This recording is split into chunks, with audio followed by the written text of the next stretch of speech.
Welcome back to Quick and Dirty Med School. Today we'll be going through carbohydrate metabolism. So just quick definition, carbohydrate can be D or L, which is, right-handed or left-handed. And we can tell whether it is a D sugar when you can see that this prosthetic group, the COH, is going to be above the plane of the cyclic structure. So that is the D form. The L form is when the prosthetic group will be below the plane. So in the body, we have primarily the D form of the carbohydrates, and these are the sugars that we can process and break down the carbon skeletons in order to get energy. Most plant matter are in the L forms, and though important in our diet, we cannot absorb those sugars, and by that I mean like cellulose. It is just used to help clear out our digestive tract. Anyway, back to the main topic. Another important part of the structure is whether it is going to be an alpha or beta structure. So I like to remember it as beta is above and alpha is just below. As you can see here, this is alpha D glucose.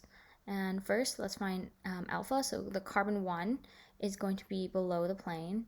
So this is alpha. And then the sixth carbon atom is going to be above the plane. And this is going to be important because this determines the glycosidic linkages. So if you remember, there's going to be like alpha 1,6 linkages, or alpha 1,4. That's how we would know how these would bond together. So, for example, if it's going to be, let's say these two connect, it would be first, it's going to start with alpha carbon because that's just how it is. So it's going to be an alpha, and then it would bind to this carbon, right? Because this one has the free oxygen. So this would be the reducing end, because it has that free OH connected to like the keto. Anyway, so this would be an alpha 1,6 glycolytic bond. Okay, so the functions of carbohydrates are various. They have they are precursors to important substances, they're fuels, they're structural. They are important in the permeability of the cellular membrane. Some of them play a role in immunity.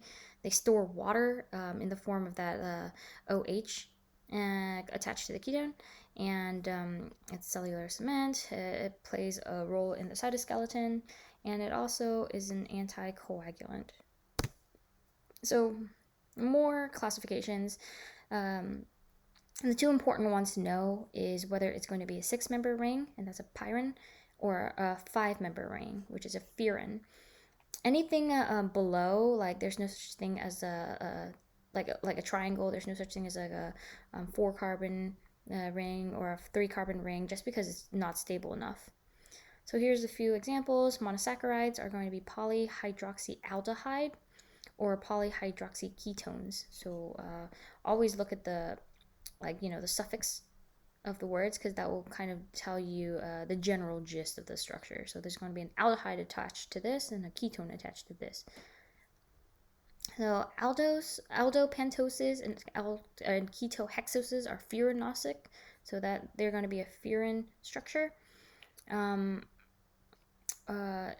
would ketohexose be carbon or a furan? It's because if you count it, the 6th carbon would be like attached as a prosthetic group. It wouldn't be a part of the actual cyclic structure. It's still going to be a 5-membered ring.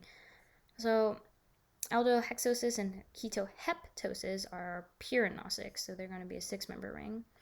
Aldoses are important because they are the most oxidized forms, right? So look here. So this would be the aldopentose. Here you go, oxidized, very important. This would be the ketohexose. Still useful because this would be the non-reducing end. Okay, so polysaccharides are just a lot of sugar molecules bonded together. Amylopectin, an important example, because every 24 to 30 subunit of glucose are branched. So like after every 24, like let's say in this direction, then there would be like a branch right there. The subunits are going to be maltose and isomaltose.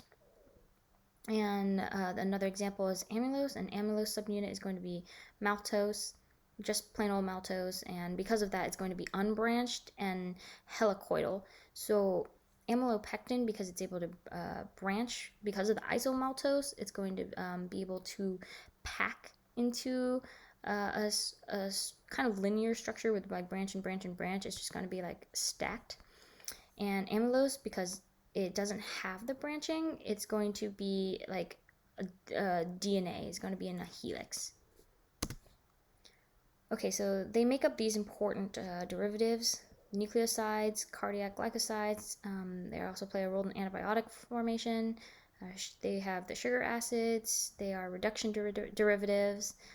They're amino sugars. That means they have a nitrogen attached to the sugars. And they are esterification derivatives. Okay, so disaccharides, unlike polysaccharides, are just two sugars connected together in a glycosidic bond.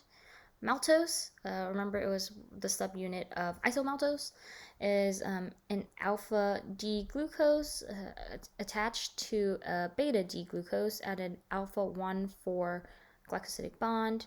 Sucrose is going to be an alpha D-glucose attached to a beta D-fructose at an alpha beta 1,2 bond. So like sucrose is going to be a little bit different, as you can see here.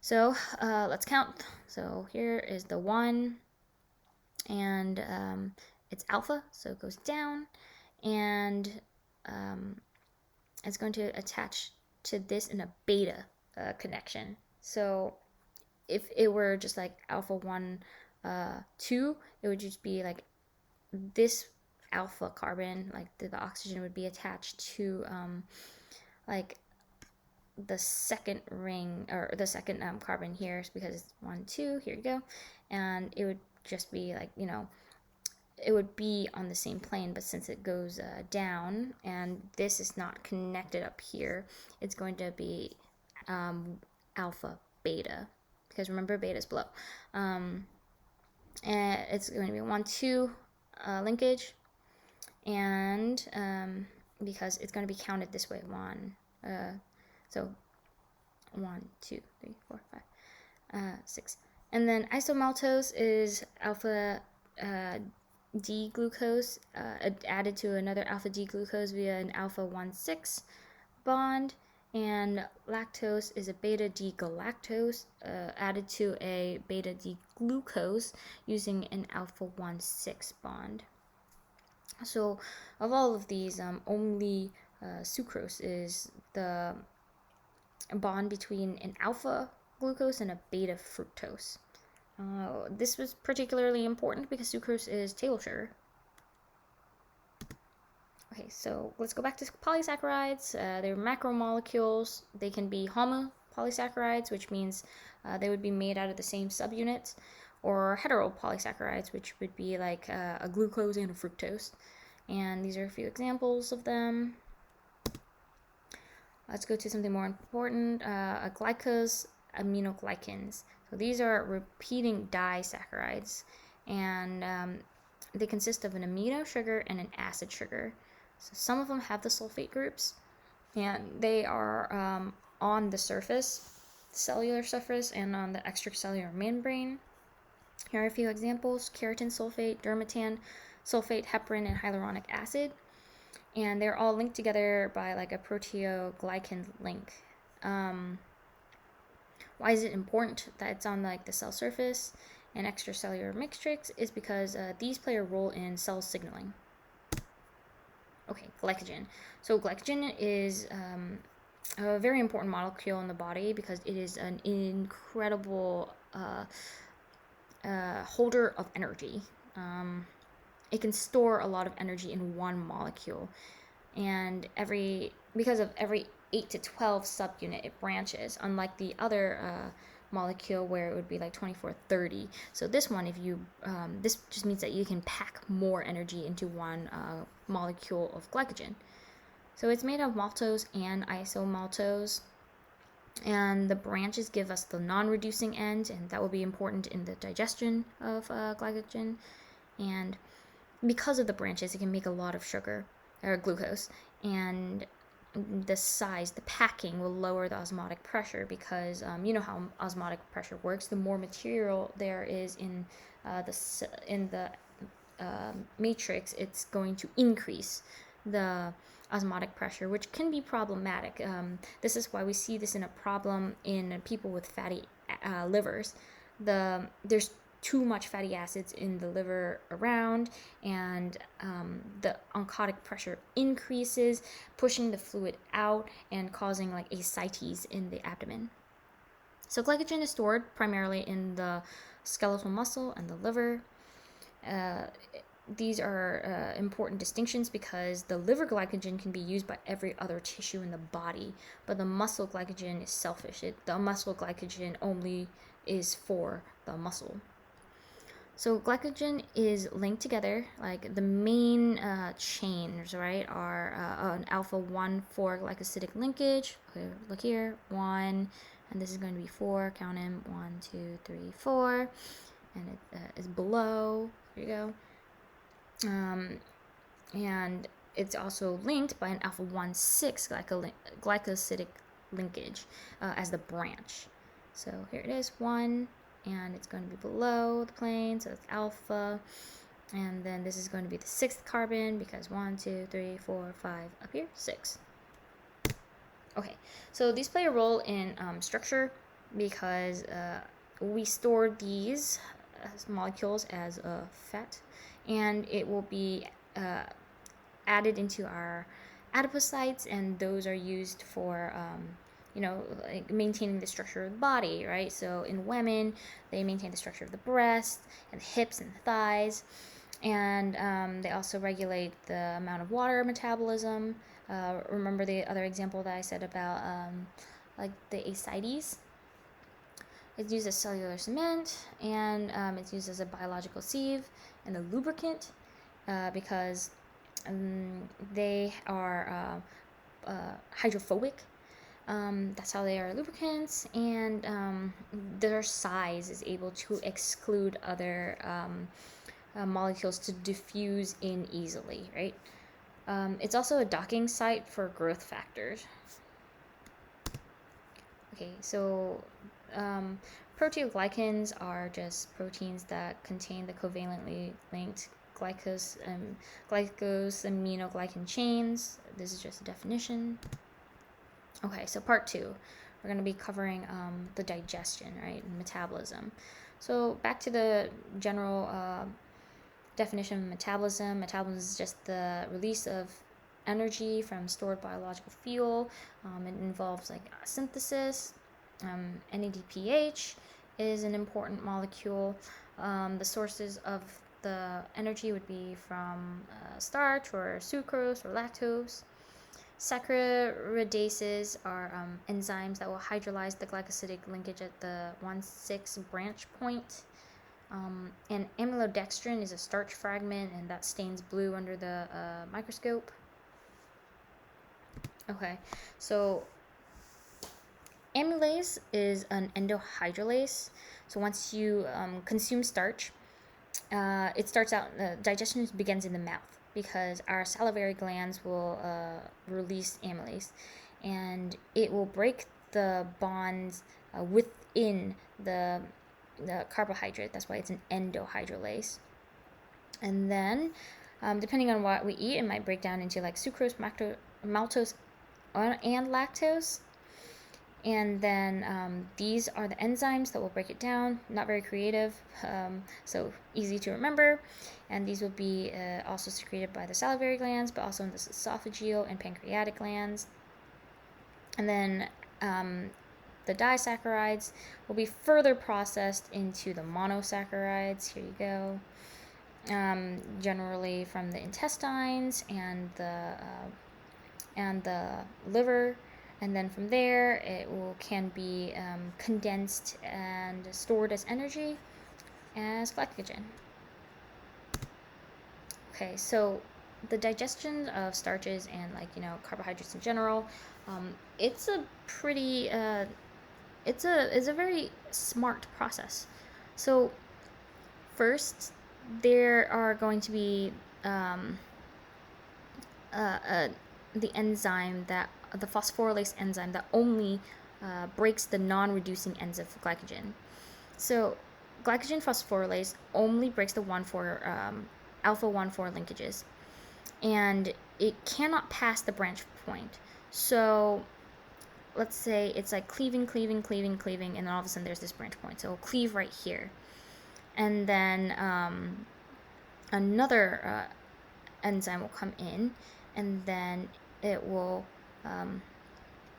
go in and then cleave to here. So another glycogen phosphorylase will cleave to right here. So the first one will cleave here and then release these as energy, and then the second phosphorylase will come in, cleave that, and then a glycogen transferase will transfer this this disaccharide and then attach it to here, right? So now we have like another chain. So another glycogen phosphorylase can come in and cleave it again, right? So now we have all of those lost or reduced into like glucose. So like this is a pretty efficient mechanism. All right, so now we're left with, let's just pretend right here has been cut. So we're just left with this and then the rest of the chain, right? A glycogen debranching enzyme will come in and then break this linkage right here.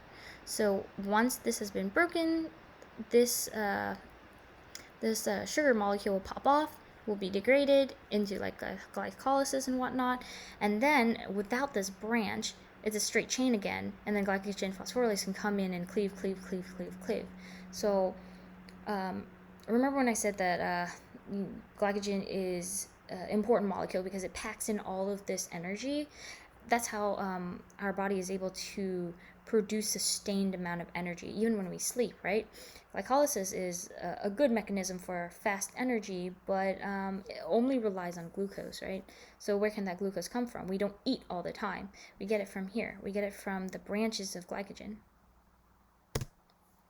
Okay, so absorption, there is a secondary active transport in the intestines. So we eat, and then the SGLT1 cotransporter will absorb the molecules. They will mediate the active ATP-dependent hexose absorption and reabsorption in the luminal site of the epithelium of the intestine and kidneys. So this the kidneys will be used to regulate the amounts of proteins, amino acids, and the salts coming in and out to maintain homeostasis. The GLUT2 transporter will uptake the glucose and also participate in the output of glucose in the liver, and then the glucose sensing mechanisms in the pancreas and the brain also have GLUT2. Fructose is transported by facilitated diffusion. The tissues of insulin stimulated mediated glucose disposal is predominantly mediated by GLUT4, and that is in the skeletal muscle and the adipose tissue. And then GLUT1 and GLUT3 are the central glucose homeostasis or transporters in the brain, right? So the GLUT5 is the apical membrane transporter that's usually in the intestines, especially in the small intestine. And the basolateral membrane is the GLUT2 transporter, so that's also in the intestines. So apical, that's the top order. So first it has to come in, and then it passes through another layer, which is the basolateral membrane, and that has to pass through the GLUT2 transporter. Okay, so GLUT1 is the most tissues have it. It's just the regular basal uptake, and importantly, it passes the blood-brain barrier and transports energy molecules there. GLUT2 is in the kidney, liver, and pancreas. This is the glucose sensor. It's important to know. GLUT3 is in the neurons in the placenta. It's a high affinity transporter, so it will bind to things quickly and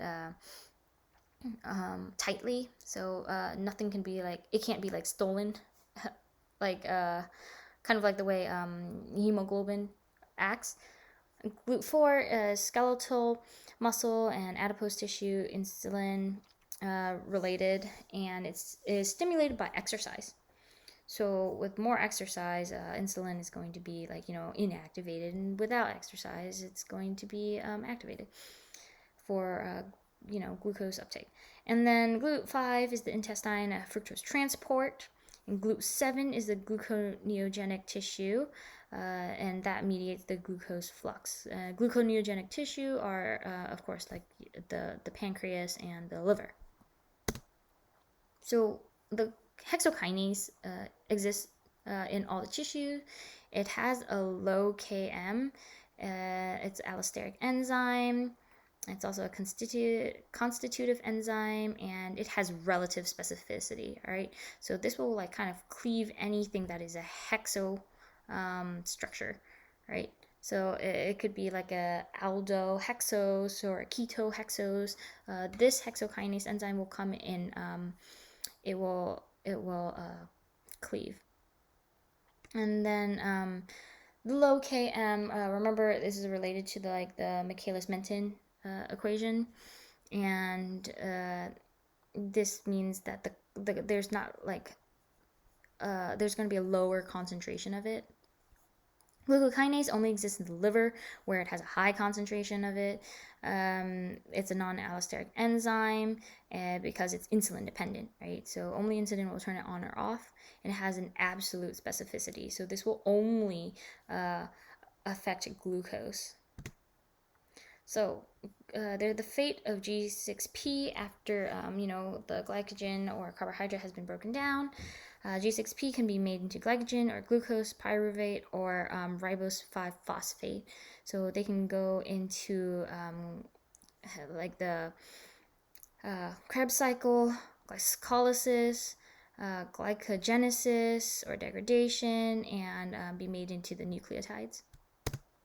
Okay, so problems with the glycogen metabolism, they're generally hereditary defects, and there's going to be a deficiency in individual disaccaridases, causing an intolerance. This can also be acquired, especially if you've eaten toxic foods, like a bad case of food poisoning. Your brush border enzymes in the small intestines will be lost during the severe diarrhea, and this will cause a temporary intolerance because you don't have those enzymes. But don't worry about it. After you've quit eating this bad food and eaten a kind of soft, bland diet, your body will remake the enzymes. Generalized defects are intestinal diseases, malnutrition, drugs, or intestinal injuries from the drugs or toxic substances that you have ingested. And these are the more, these are the more specific intolerances. Lactose intolerance, generally in Asians and in Africans, where they lack the lactase enzyme. And a rarer case is the isomaltase sucrase deficiency, where they lack that enzyme. And it's only found in the Eskimo population in North America. Okay, that's it for now. Thank you for your attention, and good luck studying.